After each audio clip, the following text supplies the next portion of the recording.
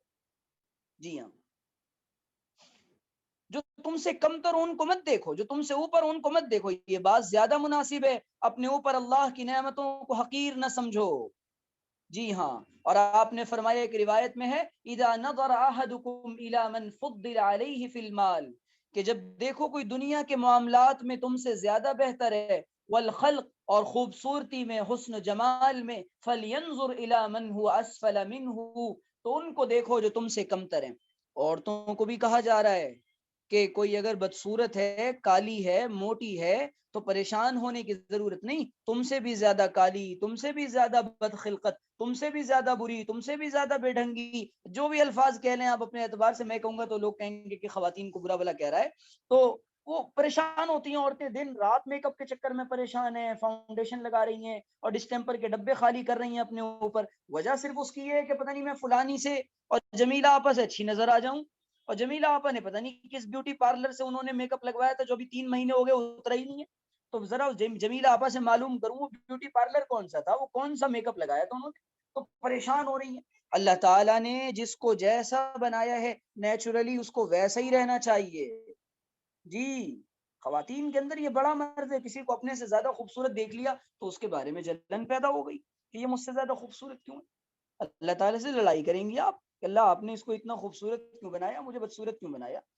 کالا ہونا کوئی عیب نہیں ہے، موٹا ہونا کوئی عیب نہیں ہے. یہ سب اللہ نے اللہ کو معلوم ہے کہ آپ اسی میں پرفیکٹ ہو. جی ہاں، اللہ کو معلوم تھا کہ آپ اس میں پرفیکٹ ہو، لہٰذا زیادہ ڈسٹمپر کے ڈبے اپنے اوپر خالی نہ کرو. اللہ تعالیٰ نے جب کہہ دیا کہ لقد خلقنا الانسان فی احسن تقویم، انسان سے بہتر خلقت میں نے کسی کو بنائی نہیں ہے. ہر انسان اپنے آپ میں پرفیکٹ ہے اور کمپلیٹ ہے بس، اور سب میں نقائص ہیں، کمیاں ہیں، عیوب ہیں. تو اسی لیے اپنے سے کمتر لوگوں کو دیکھو. دنیا کے معاملات میں بھی ایک آدمی روتا ہوا گڑگڑاتا ہوا جا رہا ہے کہ یا اللہ میرے پاس باٹا کی چپل نہیں ہے، کاش میرے پاس بھی باٹا ہوتی، لکھانی ہوتی، پیراگون ہوتی، ہش پپیز ہوتی، ایلن سولی ہوتی، اور نہ معلوم کون کون سے امریکن برانڈز ہوتے، میں بھی ان کو پہن کے اتراتی اور اتراتا. ایک فقیر آدمی اور جا رہا ہے، اس بیچارے کے پاس پیر ہی نہیں ہے. پھر اللہ تیرا شکر ہے پیر تو دیے، تو شکر ہے کہ دماغ ٹھکانے آ گیا کہ شکر ادا کر لیا، ورنہ وہ پیر بھی جاتے. ناشکری سے نعمتیں چھن جاتی ہیں. جی، ناشکری سے نعمتیں چھن جاتی ہیں. جی ہاں، یہ سارے برانڈ کے نام ہے نا. تو بہرحال کیا کہہ رہا تھا میں؟ تو آپ نے فرمایا کہ مال کے بارے میں انسان اتنا پریشان ہے، رہتا اچھے خاصے گھر میں ہے لیکن یہ سوچ رہا ہے پتہ نہیں لوکھنڈ والا میں مجھے بنگلہ کب ملے گا، اور بالکل سی فیس پر میرا فلیٹ کب بنے گا. اور اس علاقے سے ہمیں جانا ہے اور 1 BHK فلیٹ میں رہتے رہتے زندگی تہس نہس ہو گئی. اب ہمیں 3 BHK فلیٹ لینا ہے، چاہے سود پر لینا پڑے، لون لینا پڑے. اتنا پریشان، اتنا پریشان ٹاٹا باٹا امبانی برلا کی دولتوں کو دیکھ کر. جی جی جی جی، اتنا پریشان ہے. تو بہرحال اب یہ اتنا پریشان آدمی دنیا کی اور دنیا والوں کی نعمتیں دیکھ دیکھ کر، جی 1 کروڑ روپے میں کیا ہوتا ہے، کہاں گزارا ہوتا ہے مفتی صاحب. لوگ یہ بات کہتے ہیں 1 کروڑ روپے میں کہاں گزارا ہوتا ہے. شادی ایک ہمارے علاقے میں، نام نہیں لینا چاہوں گا، ہمارے علاقے میں ایک آدمی ہے جس کو میں جانتا ہوں، جس سے ملا بھی ہوں. اس آدمی نے شاید پیدائش کے بعد، میرا خیال ہے پیدا ہونے کے بعد 1 آدھ دفعہ ہنسا ہوگا زندگی میں. وہ آج تک اس کے باپ نے بھی اس کو مسکراتا ہوا نہیں دیکھا. پتہ نہیں کیا کھو گیا ہے، اور شادی بھی نہیں کرتا. 50 سال ہو گئی اس کی عمر، اور مال ماشاءاللہ اتنا دیا، ہزاروں کروڑ کا مالک ہے وہ. جی ہاں، بلا مبالغہ آدھا عمرہ اس کا ہے، اتنا اللہ تعالیٰ نے نوازا ہے. لیکن اس بیچارے کی ایسی حالت ہے کہ اللہ جانے اس کے چہرے پہ ہوائیاں اڑی ہوئی ہیں. اور کسی کو اتنا بخیل ہے، اتنا بخیل ہے، چائے میں مکھی گر جائے تو اس کو بھی چوس لے گا، اتنا بخیل ہے. بخیل، اتنا بخیل. تو ایسی نعمت کا، ایسی دولت کا، اور اگر کسی کے اوپر 500 روپے رہے نا تو اس کو 500 بار فون کروائے گا کہ وہ پیسے بھجوائے نہیں ابھی تک 500 روپے. جی بہرحال اللہ تعالیٰ حفاظت فرمائے دنیا سے دل. یہ سب دنیا سے دل لگانے کا انجام ہے. تو اللہ کے رسول نے فرمایا لقد رأيت 70 من اہل الصفہ ما منهم رجل علیہ رداء اما ازار واما کساء قد ربطوا في اعناقهم فمنها ما يبلغ نصف الساقين ومنها ما يبلغ الكعبين فيجمعه بيده كراهية ان ترى عورته اوہو کیا لوگ تھے، یہی لوگ تھے جنت ان کی منتظر ہے۔ نبی نے فرمایا میں نے اصحاب صفہ کے 70 آدمی ایسے، حضرت ابو ہریرہ سے کہتے ہیں، حضرت ابو ہریرہ کہتے ہیں میں نے اصحاب صفہ کے ایسے 70 آدمی دیکھے ہیں کہ جن میں سے کسی ایک کے پاس بھی اوڑھنے کی چادر نہ تھی، یا تو تہبند ہے تو چادر نہیں، چادر ہے تہبند نہیں جس سے وہ اپنی گردنوں میں باندھتے، ان میں سے بعض کی چادریں نصف پنڈلی تک پہنچتی، بعض کی ٹخنوں تک، بس وہ اس کے دونوں کناروں کو اپنے ہاتھ سے جمع کر کے رکھتے اس ڈر سے کہ ان کا سطر والا حصہ ظاہر نہ ہو جائے۔ اور آگے فرمایا الدنیا سجن المؤمن و جنت الکافر، دنیا مومن کے لیے قید خانہ ہے اور جنت کافر کے لیے۔ جب کافر کے لیے جنت ہے، مومن کے لیے قید خانہ ہے، تو یہاں پر ہر چیز نہیں ملتی، یہاں پر ہر چیز نہیں ملتی۔ تو یہ دنیا ہے نا، غالب نے کہا تھا نا کہ کیا کہا تھا، غالب کا شعر بھول گیا۔ چلیے ٹھیک ہے، اللہ تعالیٰ سے دعا ہے کہ اللہ تعالیٰ سمجھنے کے عمل کرنے کی توفیق عطا فرمائے، اور اللہ تعالیٰ ہم سب کے دلوں سے دنیا کی محبت نکال دے، فکر آخرت نصیب فرمائے۔ کسی کو کوئی سوال ووال پوچھنا ہو تو پوچھ لیں۔